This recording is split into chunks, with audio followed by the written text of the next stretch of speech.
और आप कह रहे हैं प्रधानमंत्री जी ढाबे से फोन कर रहे हैं। मतलब ये आप सुनिएगा बात को, आरडीएक्स था हमारे यहाँ, तो आरडीएक्स आया नहीं, हमारे यहाँ तो आरडीएक्स बना नहीं। आरडीएक्स आया तो पाकिस्तान से था कि भाई भारत की फॉरेन पॉलिसी पीछे तो ये बोला ने कि India is the tiger of Asia, अभी बोला उन्होंने India is the tiger of Asia, India की फॉरेन पॉलिसी अच्छा, इंडियन का फॉरेन मिनिस्टर अच्छा था, मोदी जी इतना अच्छा, मोदी जी की तारीफ करते हैं आजकल। पर खान साहब जब आप 4.5 साल कुर्सी पे थे तब तो आपने कुछ नहीं किया। हमें भारत से ट्रेड करना चाहिए, ट्रेड तो आपने बंद किया। मिनिस्ट्री ने मना कर दिया जहाज के लिए, और ये वो। एक बात बताइए, हमारे पैरामिलिट्री फोर्सेस के पास अपने जहाज हैं, इंडिया के पास सबसे बड़े ट्रांसपोर्टर है दुनिया के, इंडिया के पास सबसे ज्यादा जहाज है, इंडियन एयरफोर्स की रेटिंग अभी चाइनीज एयरफोर्स से ऊपर है। तो आप बताइए, अगर जहाज की जरूरत हो और जो जहाज फौज के लिए बने, फौज को कैसे मना कर दे? अगर जहाज फौज के लिए जरूरत है तो फौज को कैसे मना कर दे? ये लॉजिक नहीं है, क्योंकि मतलब, और हमारे पास इतने कमर्शियल जहाज है, इतने फौज के जहाज है, सबसे बड़े ट्रांसपोर्टर हमारे पास है, जिनके लिए जहाज है उनको ही मना कर दे। हंगामा है, पाकिस्तान का टीवी तो धड़ाधड़ दिखा रहा है और कह रहे हैं कि जी एक तरह से पुलवामा जो है वो खुद ही क्रिएट किया गया था ताकि पाकिस्तान पे ब्लेम लगे। लेकिन बहुत सी जगह ऐसी भी है जहां पे गवर्नर साहब अपनी ही बातों से मुकर गए और वो क्लिप्स भी चल रहे हैं जो उन्होंने अमित शाह साहब को कहा था और उसके बाद ये कि उन्होंने कहा कि नहीं, मैं वो अपने अल्फाज वापस ले रहा हूँ। तो सबसे पहले हम इनके इंटरव्यू पे बात करेंगे। सर, कैसे देखते हैं आप इनके इस बहुत सारी चीजों का उन्होंने खुलासा किया। उसमें उन्होंने ये भी कहा कि मोदी जी को करप्शन से कोई फर्क नहीं पड़ता, लेकिन ये जरूर कहा कि मोदी जी खुद करप्ट नहीं है, खुद करप्शन नहीं करते, लेकिन अगर कोई दूसरा करता है तो उससे कोई खास उन्हें फर्क नहीं पड़ता। क्या कहेंगे आप? देखिए, आरजू जी, शो पे बुलाने के लिए धन्यवाद। पहले आपको हमारे यहाँ राजनीति को थोड़ा समझना पड़ेगा। आपके यहाँ भी राजनीति ऐसी होती है। देखिए, राजनीति में क्या होता है, there are no permanent friends and enemies. तो क्या होता है कि यहाँ लोग पार्टियां बदलते हैं, किसी कोई नाराज हो जाता है, किसी को टिकट मिलता है, किसी को पोस्टिंग नहीं मिलती, कोई साइडलाइन होता है, कोई कहता है तुमने मुझे ये नहीं बताया, तो पार्टी बदल देता है। यहाँ कांग्रेस के लोग बीजेपी में आ जाते हैं, बीजेपी के लोग कई बार किसी और पार्टी में चले जाते हैं। तो यहाँ मतलब कहने का मतलब क्या है, जो बिल्कुल अपोजिट विचारधारा है उसमें भी लोग निकल जाते हैं। और खासकर जब चुनाव का सीजन नजदीक आता है तो ये चीजें निकल निकल के ज्यादा आती है। कहते हैं कि जब बरसात के मौसम में आसमान में बिजलियां गरजती तो मशरूम ज्यादा निकल आते हैं। तो ये बरसात के मौसम का तकाजा है। चुनाव आने वाले हैं, 24 है, मोदी जी आने वाले हैं। देखिए, बीबीसी की डॉक्यूमेंट्रियां आ रही हैं, आपने देखा होगा, बीबीसी की डॉक्यूमेंट्री आ रही है, फिर एक और कंट्रोवर्सी आ गई, फिर कुछ और कंट्रोवर्सी आ गई, अब ये मलिक साहब का इंटरव्यू आ गया। देखिए, पहली बात है कि अगर मलिक साहब को ये इंटरव्यू देना था तो आज 4-5 साल हो गए इस बात को। 5 साल तक मलिक साहब क्यों छुप रहे? उन्हें वो 5 साल पहले इसका खुलासा करना चाहिए था। आज ऐसा कौन सा शुभ मुहूर्त आ गया, ऐसी कौन सी शुभ घड़ी आ गई, आज ही बोल दिया। और ये इन्होंने वायर को बोला। आप ये भी जानते हैं कि वायर की लीनेज कहाँ की, लेफ्ट लीनिंग पब्लिकेशन है वायर, और ठीक है, उनकी अपनी मर्जी, कहीं भी लीनिंग हो सकते हैं। तीसरी बात, अमित शाह जी वाली बात पे वो खुद ही पलट जाते हैं। और चौथी बात, अब उन्होंने कहा कि मोदी जी ने मुझे ढाबे से फोन किया। अरे आरजू जी, मोदी जी के पास मोदी जी ने मुझे बड़ी रेपुटेशन खराब कर दी है उन्होंने मोदी जी की, कि ढाबे से फोन कर रहे थे। ये ना मुझे मैं अपनी हंसी, प्राइम मिनिस्टर ऑफ इंडिया की बात कर रहे हैं, उनकी सिक्योरिटी में कुछ 1000 लोग लगे रहते हैं। उनके साथ जो चलता है 3-4 लेवल रिटेंडेंट का सैटेलाइट सिस्टम चलता है। 4 सैटेलाइटों से वो कनेक्टेड होते हैं। 100% एनक्रिप्टेड सिक्योर लाइन होती है। उनका कम्युनिकेशन जब वो जहाज में हो, 32,000 फुट ऊपर हो, उनका जहाज इतना, वहां कम्युनिकेशन चलती है, वहां वीडियो कॉन्फ्रेंसिंग चलती है। आप सोचिए खुद, हमारे प्रधानमंत्री जी ढाबे पे जाते हैं, वहां फोन उठाते, कहते भैया एक फोन कर लूं, कहता हाँ ये लो 2 रुपए। फोन उठाया, और ये जो टॉप सीक्रेट बात है, इतनी बड़ी घटना हो गई है, ढाबे पे करते हैं। ये अगर ढाबे पे ऐसी घटना हुई होती तो पहले वो ढाबे वाले ने लीक किया होता, पहले उस ढाबे वाले ने वीडियो बनाया होता। मोदी जी अगर कहीं फोन करे, आपको क्या लगता है, फोटो नहीं आती, एक वीडियो नहीं बनता उसका, सबसे पहले वो ढाबे वाले डंडोरा पीटता। और मोदी जी के पास multiple level of communication redundancy है, हाईएस्ट एनक्रिप्शन है, तो आपको लगता है वो कहीं रुक के ढाबे से फोन करेंगे? वो कोई सुमित पीर थोड़ी ना कि रुक के फोन करेगा। देखिए, जिम कॉर्बेट में सिग्नल भी चलता है, सैटेलाइट फोन भी चलता है, एनक्रिप्शन भी चलता है, सैटेलाइट फोन भी चलता है, माइक्रोवेव भी चलते हैं, हर चीज चलती है वहां पे। तो मोदी जी को ढाबे से आके फोन करने की जरूरत क्या थी? अब आप ये बात, दूसरी बात ले, देखिए, ये जो आरडीएक्स था, हमारे यहाँ तो आरडीएक्स आया नहीं, हमारे यहाँ तो आरडीएक्स बना नहीं। आरडीएक्स आया तो पाकिस्तान से था। जिस आदमी ने, उसका शायद नाम आदिल था अगर मेरी मेमोरी सर्व्स मी राइट, उसने तो बोला भाई मैंने ये किया, मुझे बदला लेना था, जो भी था मैंने किया, मैं मौका ढूंढ रहा था। ठीक है जी। अब 300 किलो आरडीएक्स उसने भरा, उसको बॉम्ब बनाना, उसके लिए बॉम्ब एक्सपोर्ट चाहिए, उसमें आईडीज लगाना, टाइमर लगाना। ये ऐसा आईडी रेत के बोरे, ये आरडीएक्स रेत के बोरे तो है नहीं कि मैंने स्कॉर्पियो में लगा दी और ठोक दी। उसको पूरा एक लाइव बॉम्ब बनाना और डेटोनेट करना। You need ID experts, you need bomb experts. वो कहां से? वो देखिए, वो तो उसने किया, वो तो बस सुसाइड बॉम्बर था। वो कहां से है? फिर विषय आता है कि जी मिनिस्ट्री ने मना कर दिया जहाज के लिए, और ये वो। एक बात बताइए, हमारे पैरामिलिट्री फोर्सेस के पास अपने जहाज हैं, इंडिया के पास सबसे बड़े ट्रांसपोर्टर है दुनिया के, इंडिया के पास सबसे ज्यादा जहाज है, इंडियन एयरफोर्स की रेटिंग अभी चाइनीज एयरफोर्स से ऊपर है। तो आप बताइए, अगर जहाज की जरूरत हो और जो जहाज फौज के लिए मैंने, फौज को कैसे मना कर दे? अगर जहाज फौज के लिए जरूरत है तो फौज को कैसे मना कर दे? ये लॉजिक नहीं है, क्योंकि मतलब, और हमारे पास इतने कमर्शियल जहाज है, इतने फौज के जहाज है, सबसे बड़े ट्रांसपोर्टर हमारे पास है, जिनके लिए जहाज है उनको ही मना कर दे।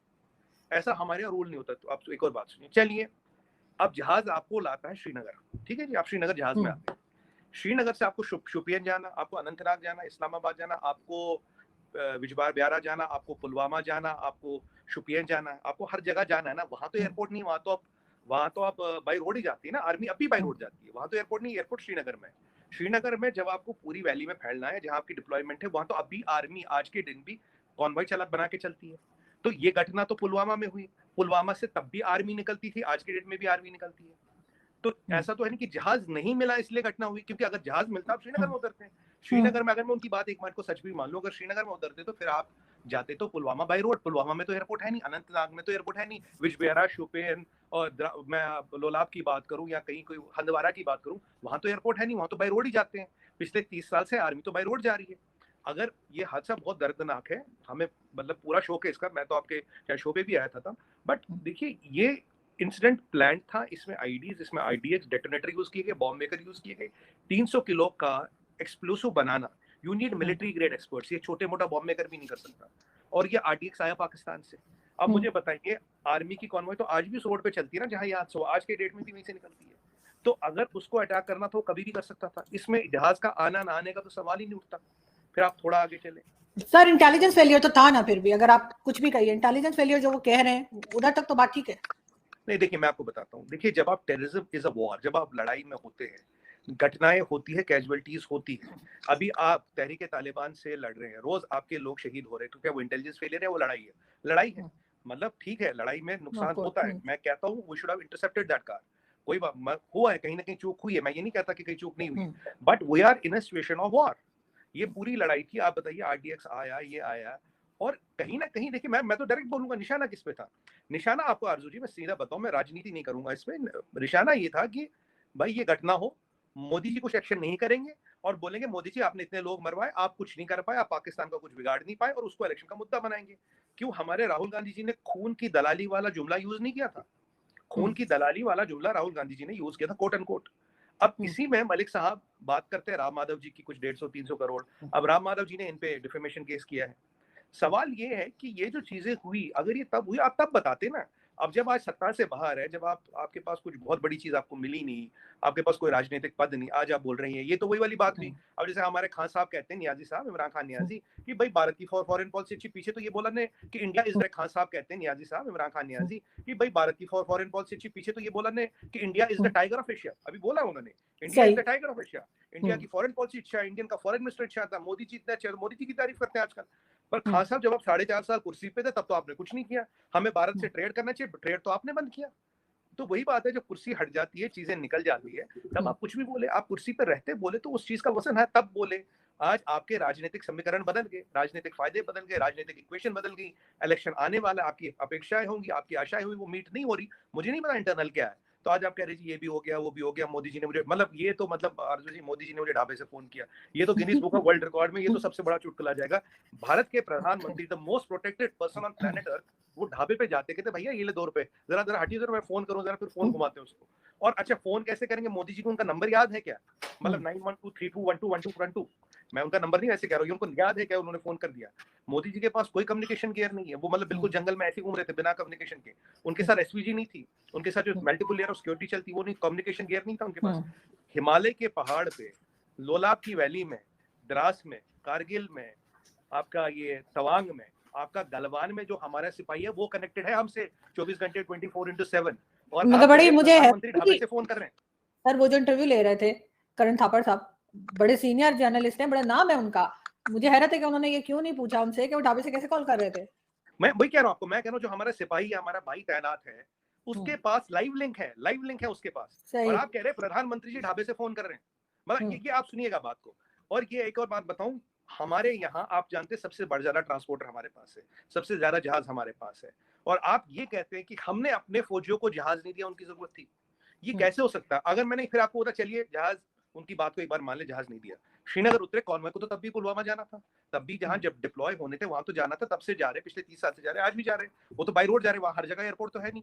और मतलब अगर आप अमित शाह जी वाली बात को खुद पलट गए कि जी मैंने नहीं कहा। देखिए आदमी जी, होता क्या जब राजनीतिक सर वो भी क्लिप है मेरे पास जिसमें वो किसी प्रेस कॉन्फ्रेंस थी या कोई इवेंट था जिसमें बैठ के उन्होंने ये बात की है, और अब वो कह रहे हैं मेरी गलती है, उन्होंने कहा कि वो मान के कि उन्होंने नहीं कहा। और ये जो आपको हाँ करप्शन वाली बात आपने कही आरजू जी, इस चीज पे मेरा बहुत सख्त एतराज है। देखिए राजनीति अब अपनी जगह करिए, बट अगर आप देश के इंटरेस्ट के बारे में गलत इंफॉर्मेशन देंगे, गलत है। मैं आपको बताऊं, मोदी जी के टेन्योर में 9 साल हो गए, आप एक स्कैम बताइए, अपोजिशन माइक्रोस्कोप लगा के ढूंढ रही, कुछ तो मिले, कोई स्कैम मिला? आज तक मिला? आपने सुना? नहीं सुना। डायरेक्ट बेनिफिट ट्रांसफर से हजारों करोड़ रुपया हमने बचाया, किसानों को पैसा दिया, फॉरेन एक्सचेंज रिजर्व बढ़ा। ये छोड़िए, किसी बाहर की विदेशी इंटेलिजेंस एजेंसी, विदेशी कंपनी ने बोला भारत में मोदी जी के अंडर ये स्कैम हुआ।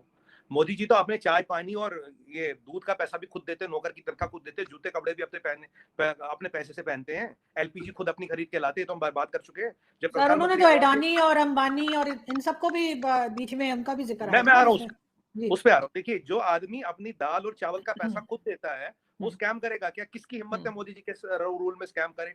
किसी की हिम्मत नहीं, मैं आपको बता रहा हूँ, किसी की हिम्मत नहीं है। और अगर स्कैम होता, चलिए भारतीय मीडिया सारा करप्ट है जी, भारतीय मीडिया ने सारा छुपा दिया, इंटरनेशनल मीडिया तो उजागर करता, आपका मीडिया तो बोलता, हम चाइना का मीडिया तो बोलता, लंदन बोलता, अमेरिका बोलता, कोई तो बोलता। या सबको हमने खरीद डाला, सबको हमने खरीद लिया, सबके मुंह पे ताले लग गए। चलिए वो छोड़िए, सीआईए सबसे बड़ी इंटेलिजेंस एजेंसी है, सबसे ज्यादा बजट दुनिया में सीआईए के पास है, इसमें कोई डाउट नहीं है। सीआईए ने खुद बोला है प्राइम मिनिस्टर मोदी इज अनकरप्टेबल। ये केजीबी बोलता है, ये मोसाड भी बोलता है, ये MI6 भी बोलता है, सब इंटेलिजेंस एजेंसियां जितनी दुनिया में है इंक्लूडिंग से मोदी इज अनकरप्टेबल।